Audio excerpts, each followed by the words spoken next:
ارشاد فرمایا جو کچھ تو نے کیا وہ تیرے خون کی خباثت تھی، اور جو ہم کر رہے ہیں یہ ہمارے خاندان کی روایت۔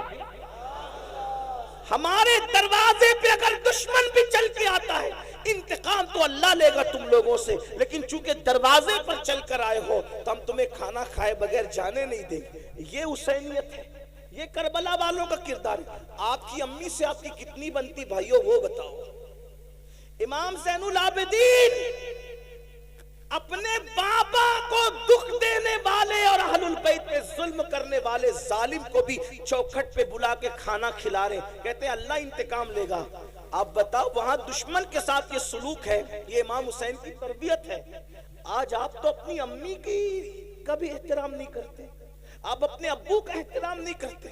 نعت خانی کرنے والے کو 10 کی 20 کی 100 500 کی نوٹ لا کے دیتے ہو، مقرر کو لا کے دیتے ہو، پیر صاحب کو لا کے دیتے ہو، کیا ایسے خوش دلی کے ساتھ اپنے ماں باپ کو بھی لا کے دیتے ہو؟ کون سی حسینیت پر ہم عمل کر رہے ہیں؟ ماں باپ دوا کے لیے ترس رہے ہیں، ان کو کہتے ہو ڈوکری ڈوکرا بڈھی بڈھا، ہم تمہیں کتنا پالے کتنی پرورش کریں، کیا سب کچھ کما کے تمہیں پہ خرچہ کر دیں؟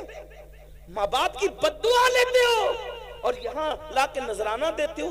میں سچی بات کہنے والا آدمی ہوں، ایک بات یاد رکھنا، ماں باپ کی بددعا لوگے، کسی کی دعا تمہیں کبھی ترقی نہیں دلا سکتی۔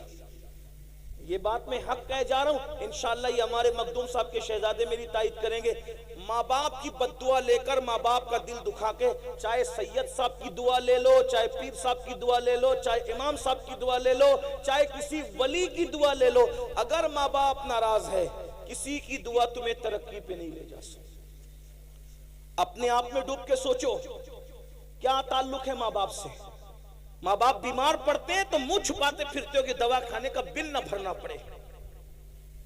بیوی کے لیے کپڑا لانا ہے تو 4-4 ہزار کا ڈریس لائیں گے، اور ماں باپ کے لیے 500 روپے کا۔ بڈھا بڈھی کو کیا ضرورت ہے، ان کو تھوڑی کوئی جوانی آ رہی ہے۔ کیوں بھائیو، بڈھوں کو دل نہیں ہوتا؟ کبھی اپنے بچپن پہ بھی تو خیال کرو، جب ہم بچے تھے تو ہمارے ماں باپ اپنے لیے کپڑے نہیں بناتے تھے، پہلے وہ اچھے سے اچھا لباس ہمارے لیے خریدتے تھے، پہلے اچھے سے اچھی چپل ہمارے لیے خریدتے تھے۔ اگر کھانا بھی بنتا تھا تو باپ کے ساتھ کھاتے تھے، امی کے ساتھ اچھی والی گوشت کی بوٹی امی ہمیں کھلاتی تھی، اور جو بچتا تھا وہ خود کھاتی تھی۔ کبھی کبھی گھر میں مٹھائی آتی تھی ہمیں کھلا دیتی تھی، خود نہیں کھاتی تھی۔ یہ ہماری ماں نے ہم پہ احسان کیا۔ بھائیوں، ہم پیشاب کر دیتے تھے سردیوں میں تو گیلے بستر پر، پیشاب والے بستر پہ ماں سوتی تھی، ٹھنڈے ٹھنڈے بستر پہ، اور ہمیں اپنے سینے پہ سلاتی تھی، خشک بستر پہ سلاتی تھی۔ حسینیوں، اہل البیت سے محبت کرتے ہو، کیا تعلق ہے ماں باپ سے؟ ارے جس سے جو ماں باپ کا وفادار نہیں وہ اہل بیت سے سچی محبت نہیں کرتا۔ اہل البیت کیا ہیں؟ ان سے محبت کی تو ان کے کردار پہ عمل کرو۔ امام حسن نے، توجہ کر، ٹائم اب ختم ہوتا ہے لیکن سن لیں، امام حسن نے پوری زندگی، اسی بات پوری کر رہا ہوں، امام حسن نے اپنی پوری زندگی میں اپنی امی سیدہ فاطمۃ الزہرا کے ساتھ ایک برتن میں بیٹھ کے کھانا نہیں کھایا۔ اس کو سننے کچھ یاد رہے نہ رہے، اس کو یاد رکھنا۔ امام حسن نے اپنی امی کے ساتھ ایک پلیٹ میں، ایک برتن میں کبھی کھانا نہیں کھایا۔ اور ان کی امی کیا تھی بھائیو؟ سیدہ، طیبہ، طاہرہ، عابدہ، زاہدہ، راکعہ، ساجدہ، نقیہ، تقیہ، ام ابیہا۔ ایسی شان والی خاتون کے جس کے لیے اللہ کے رسول اٹھ کے کھڑے ہو جائیں۔ غور تو کریں، کیا شان ہے ان کی، جن کے گھر میں اجازت کے بغیر جبریل نہ آئے۔ کیا شان ہے ان کی، اگر چکی چلاتے چلاتے آنکھ بند ہو جائے تو فرشتے جس کی چکی چلائیں، جھولا جھلاتے جھلاتے آنکھ بند ہو جائے تو فرشتے جس کے بچوں کو جھولا جھلائیں۔ کیا شان ہے ان کی امی کی۔ ارے بھائیوں، نیکوں کے ساتھ کھانے کی تو بڑی فضیلت ہے، لیکن امام حسن نے کبھی امی کے ساتھ کھانا یعنی ایک پلیٹ میں نہیں کھایا۔ کسی نے کہا حسن تمہاری امی تو بڑی نیک تھی، نیکوں کے ساتھ کھانے کی بھی ایک فضیلت ہے، تم نے ماں کے ساتھ کھانا کیوں نہیں کھایا؟ تو امام حسن کہتے ہیں گستاخی نہ ہو جائے، گستاخی سے بچنے کے لیے میں نے ماں کے ساتھ کھانا نہیں کھایا۔ مطلب کیا گستاخی؟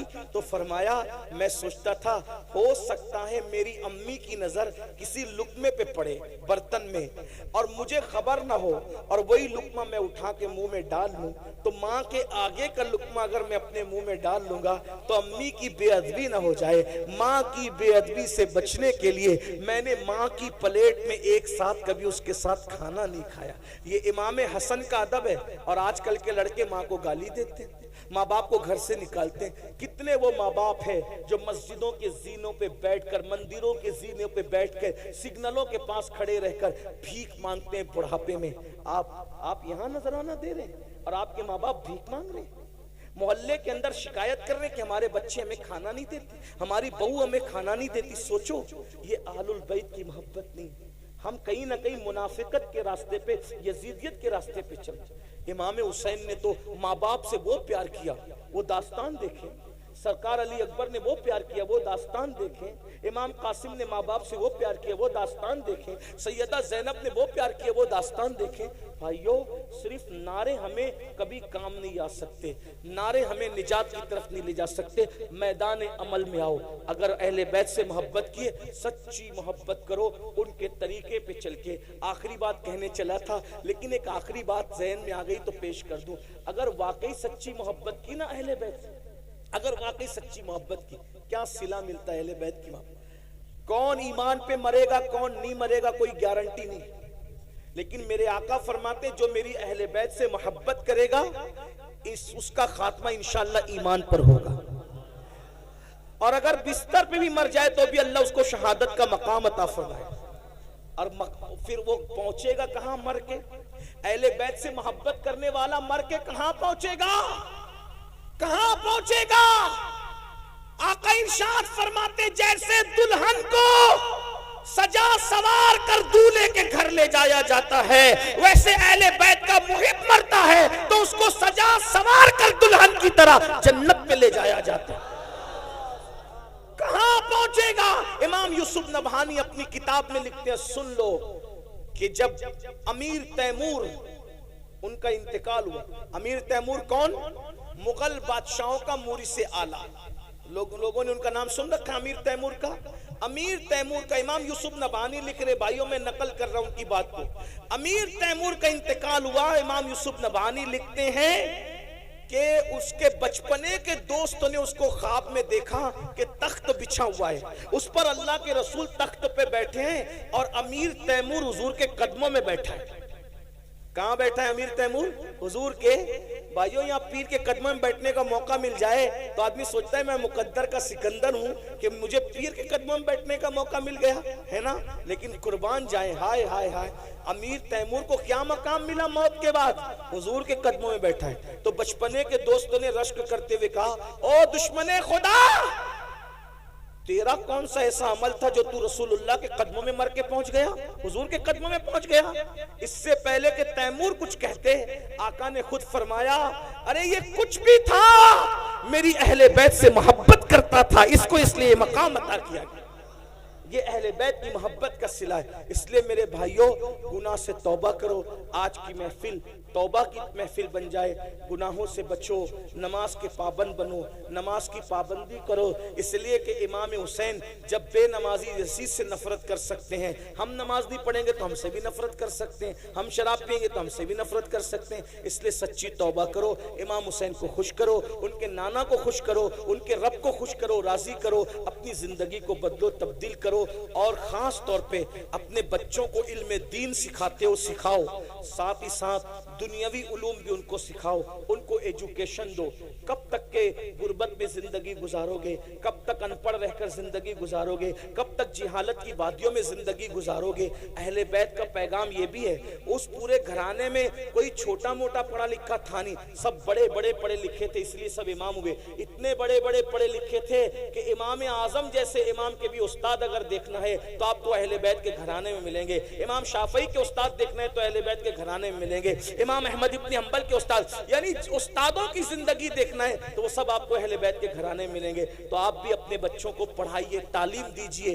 یہ غربت کی زندگی سے آپ کو نکلنا پڑے گا، اس لیے کہ تعلیم عام ہوگی غربت کا خاتمہ ہوگا، تعلیم عام ہوگی اچھی سوچ عام ہوگی، تعلیم عام ہوگی جرائم کا خاتمہ ہوگا، کرپشن کا خاتمہ ہوگا۔ یہ مت سوچو کہ ہمارے بچوں کو ہم کیوں پڑھائیں، بچوں کو پڑھائیں گے تو نوکری نہیں لگتی۔ میرے بھائیوں، ہم نوکری کے لیے بچوں کو نہیں پڑھاتے، ہم اچھا انسان بنانے کے لیے اپنے بچوں کو پڑھاتے ہیں۔ اس لیے اپنے بچوں کو پڑھائیے۔ اور ایک بات آپ سے کہتا ہوں، یہ برا مت ماننا، جتنی رقم آپ جلسوں پہ خرچ کرتے ہیں، جلسوں کے خرچے کم کر کے اتنی رقم آپ تعلیم کے نام پہ خرچہ کیجئے، اس لیے کہ تعلیم ضروری ہے۔ پہلی آیت جو آئی ہے وہ تعلیم کے حکم پر آئی ہے، اقرأ بسم ربک الذی۔ آپ علماء سے سنتے رہتے ہیں، اپنے بچوں کو SSC پڑھا کے یعنی 10ویں 12ویں پڑھا کے ڈراپ آؤٹ مت کرو، نکال مت لو، بلکہ ان کو اعلیٰ سے اعلیٰ تعلیم دو۔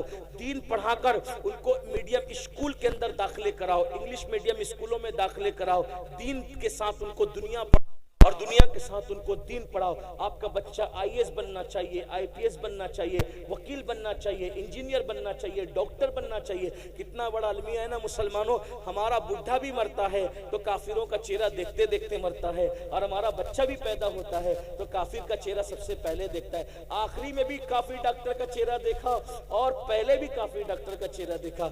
کیا یہ نہیں ہو سکتا کہ ہمارے مومنین کلمہ پڑھنے والے بڑے بڑے ڈاکٹر ہوں، تاکہ بچہ پیدا ہو کے پہلے مومن ہی کا چہرہ دیکھے، اور ہمارا مرنے والا بڈھا بھی مرتے مرتے بھی کسی مومن کا چہرہ؟ یہ ساری باتوں پہ کب غور کرو گے؟ آپ تو برادری کے نام پہ لڑتے ہو، سلسلے کے نام پہ لڑتے ہو، محلوں کے نام پہ لڑتے ہو، چھوٹی چھوٹی باتوں پہ لڑتے ہو۔ بھائیو، یہ لڑو گے تو پھر آپ اس طرف سفر کب کرو گے؟ ستاروں کے آگے جہاں اور بھی ہے، ابھی عشق کے امتحان اور بھی ہے، تو شاہی ہے، پرواز ہے کام تیرا، تیرے سامنے آسماں اور بھی ہے۔ 8 گھنٹے کی بجائے 16 گھنٹے محنت کرو، لیکن یہ عہد کر کے اٹھو، امام حسین کے نام پہ، پنجتن کے نام پہ، ان کے نانا کے نام پہ کسی کو جاہل نہیں رہنے دیں گے، کسی کو ان پڑھ نہیں رہنے دیں گے، اپنے بچوں کو اعلیٰ سے اعلیٰ تعلیم دلائیں گے۔